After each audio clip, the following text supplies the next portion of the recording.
KBS 목포라디오 생방송 라디오 매거진 오늘입니다. 비 소식도 있고요. 또 꽃샘추위도 남아있지만 그래도 봄은 봄. 또 동네 인근에 자리한 숲만 둘러봐도 생동하는 봄 기운을 느낄 수 있을 것 같습니다. 우리 숲 돋보기입니다. 황호림 숲 활동가를 전화 연결해서 얘기 나눠봅니다. 안녕하십니까? 네, 안녕하십니까? 먼저 우리 목포저 가면 아름다운 숲 그리고 우리 가슴을 따뜻하게 하는 숲, 좋은 숲들이 많이 있는데요. 어떤 숲들이 있는지부터 좀 설명을 해주십시오. 우선은 목포의 진산이라고 할 수 있는 유달산과 목포의 관문 지역산이 생각납니다. 네. 또 북쪽에는 양을산과 대박산이 있고 남쪽에는 사막도와 이밤산 그리고 동쪽에는 부주산이 있습니다.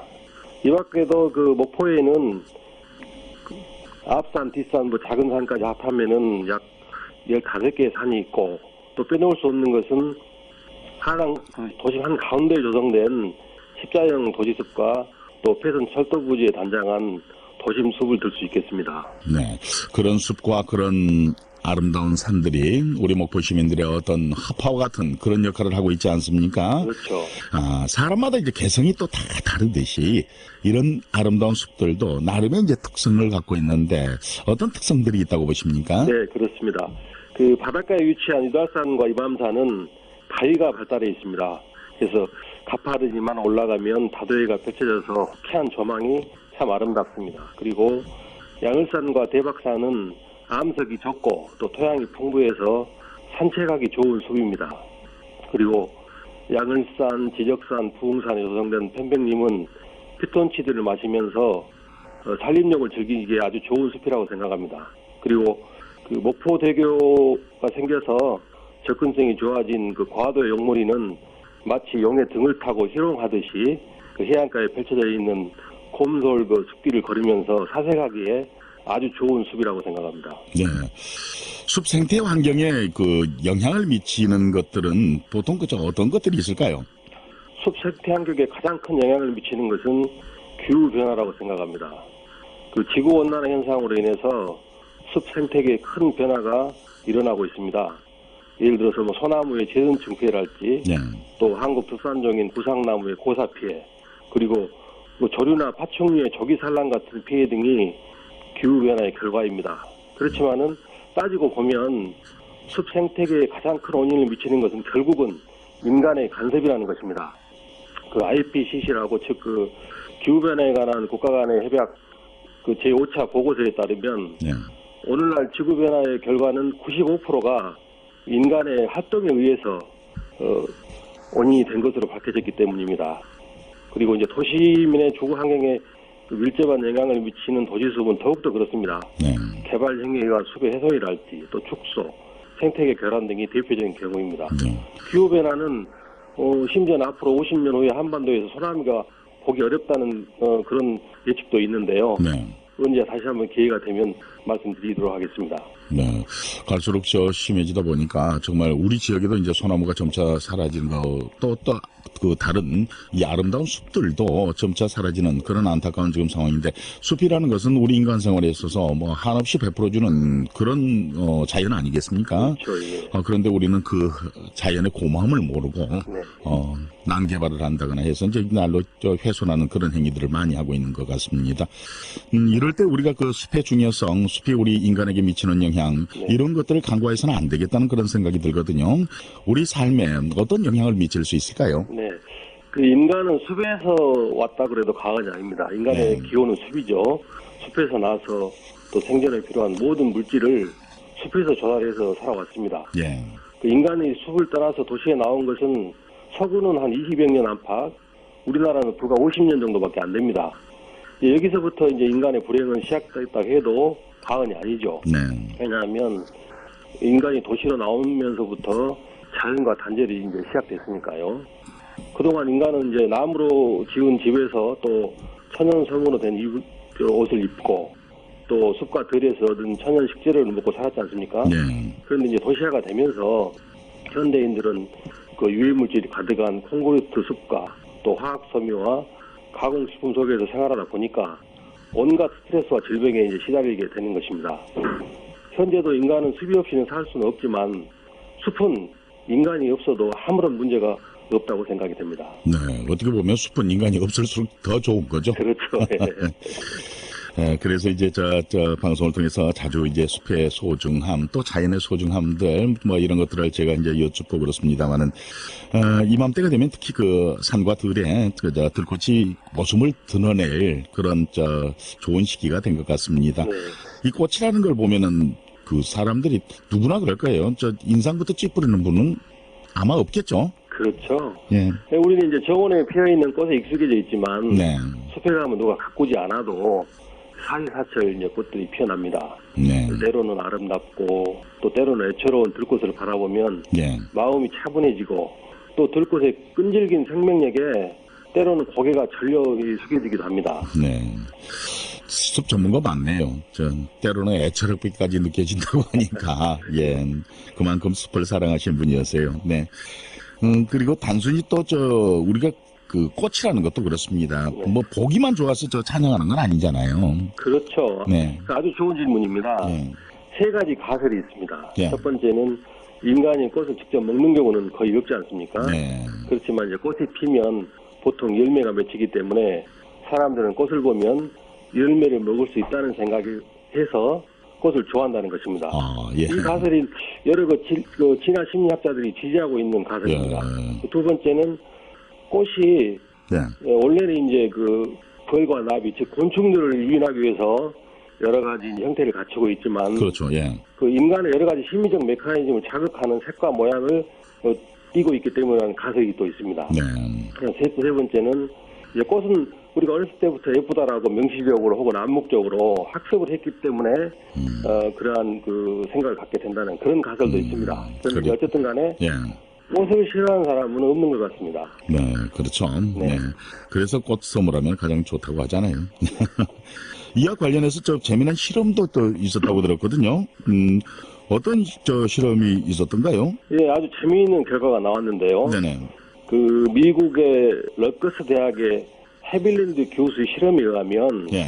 사람들에게 꽃하고 과일 그리고 양초를 나눠줬다고 합니다. 예. 그러고 나서 반응을 보니까 꽃은 100%의 사람들이 듀슨 미소를 짓고 또 과일과 양초는 각각 90%, 77%의 그 듀슨 미소를 지었다고 합니다. 네. 얼핏 생각할 때 그 꽃보다도 양초나 과일을 더 좋아할 것 같지만 네. 그만큼 사람들이 꽃을 좋아한다는 겁니다. 듀센 미소라는 무슨 말이냐면은 1800년대 프랑스의 심리학자인 듀센이라는 사람이 관찰한 미소인데요. 네. 도저히 그 인위적으로 그러니까 가식적이지 않고 네. 인위적으로 지을 수 없는 그런 자연스러운 미소를 말하는데 네. 아마 갓난아이들이 그 웃는 그런 꾸미는 미소가 듀센 미소가 아닌가 생각합니다. 전혀 꾸미지 않고 억지 그렇죠. 미소가 아니라 네, 심리를 그대로 나타내는 가장 아름다운 미소. 네, 그것을 듀센 미소? 예. 네, 그렇습니다. 듀센, 예. 요즘 벌써 이제 봄꽃이 이제 많이 또 피고 있다는 그런 소식도 들리고, 서둘러 봄을 재촉하는 또 그런 비도 이제 엊그제쯤 내리고 그랬습니다. 실제로 자연에서는 지금 많은 변화가 있는가요? 그렇습니다. 지금 복수초와 노루균이 이미 1월달부터 피었거든요. 네. 지금 우리 고장에서는 지금이 시즌입니다. 그리고 이제 복수초는 녹말을 녹여서 열을 내기 때문에 네. 물 속에서도 그 꽃이 피는 것이 가능합니다. 네. 그리고 이제 추운 겨울에도 꽃받침을 울타리처럼 만들어가지고 오목렌즈가 빛을 모으는 것 같은 역할을 하기 때문에 그 온도를 20도까지 올릴 수가 있습니다. 예. 이제 그렇게 따뜻하게 그 곤충들의 휴게소를 만들어 놓으면은 주변에 벌레들이 날아들어서 꽃가루를 묻혀가지고 수분을 하게 되는 그런 형태입니다. 네. 그런데 복수초 이게 꿀은 없다면서요, 이게? 그렇습니다. 그 벌레들이 이제 꿀을 먹기 위해서 복수를 찾아오는 것이 아니라 이제 아무래도 1월, 2월이면 춥지 않겠습니까? 그렇죠, 예. 그래서 이제 따뜻한 곳으로 찾아오는 겁니다. 사람 눈으로 봐도 복수초는 그 노란 꽃이 마치 군고구마의 속살처럼 아주 따뜻하게 느껴집니다. 네. 그리고 이제 복수초는 설날에 핀다고 해서 이름이 원일초라고도 하고요. 예. 또 눈 속에 피는 연꽃 같다고 해서 살려나라고도 부릅니다. 또 이제 그 복수초는 쌓인 눈을 뚫고 나와서 꽃이 피기 때문에 눈색이 꽃 혹은 또 얼음색 꽃이라고도 부르는데 중국에서는 이제 꽃이 황금색 잔처럼 생겼다고 그래서 측금잔하다고도 부르는데 그 진행자님께서도 혹시 네. 보신 적 있습니까, 복초를? 저는 잘 기억이 안 나요. 아, 예. 그래요? 예. 정말 그 황금 잔처럼 생겼거든요. 그래요. 예, 예. 그런데 이제 이런 이름 중에서도 눈새기 꽃과 어른새 꽃이 순 우리말이라 부르기도 좋고 예. 정겹게 느껴집니다. 황금잔 말씀하시니까 언뜻 생각나는 게요. 그저 눈 속에 피는 꽃이라고 해가지고 네, 예. 가끔 저 봄과 관련된 소식들 이렇게 저 언론 같은 데서 네, 전하면서 텔레비전 저 뉴스 같은데요. 전하면서 이렇게 잔처럼 정말 그 꽃송이가 돼 있던 거 조금 그게, 예, 맞습니다. 그게 바로 그걸 지금 복수입니다. 말씀하시는 것 같아요. 그렇습니다. 예, 예. 예. 그리고 또 저 복수의 꽃말이나 또 이에 얽힌 그 저 설화 같은 거 이런 것도 있으면 같이 좀 소개해 예, 주십시오. 있죠. 예. 네. 복초의 설화를 보면은 옛날에 이제 그 결혼을 반대한 남자를 따라서 딸이 도망을 갔던 모양이에요. 그래서 이제 그 딸을 붙잡아가지고 꽃으로 만들어버렸다는 그런 전설이 있습니다. 예. 그래서 그런지 그 순정한 처녀의 사랑과 행복의 의미를 담아서 꽃말도 영원한 행복입니다. 네.